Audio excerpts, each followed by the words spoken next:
دا زموږ د تنګي د عوامو دپاره ډېر د فخر خبره ده او ډېره زبردست کار وشو دلته چې کوم د دې ځای عوام دي، خاص کر غریب خلک چې کوم دي، نو د هغوی دپاره دا ډېر زیات ښه دی چې د چا وس نه کېږي بل ځای ته او بل ځای ته ځي، نو دې کې ډېر قسم دغه شته چې کوم ګاینې او پي ډي دا چلډرن والا پکې دي او داسې لیب دی ورکې فارمیسي هر یو شی پکې شته، پوره سټاف دی دلته او موږ په خپله باندې ډېره شکریا ادا کوو د دې ټولو خلکو WHO والا او زموږ خاص کر ډایرکټر چې کوم دی هزر صاحب د هغې چې د موږ دپاره تنګي د خلکو دپاره یې دومره غټ کار د وفاقي وزیر ندیم جان والي سره څه وایي دا کوم اقدام یې چې پورته کړ چې د علاقې بچي د خپل حق ادا کړي؟ بالکل ولې نه،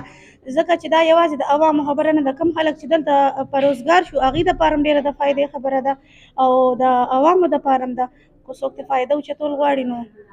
دلته اینی ټایم 24 ګنټې زموږ ټول سټاف سایډ نه چې کوم دی نو ندیم صاحب ته شکریا ادا کوو چې هغوی زموږ دپاره دومره غټ قدم اوچت کړو.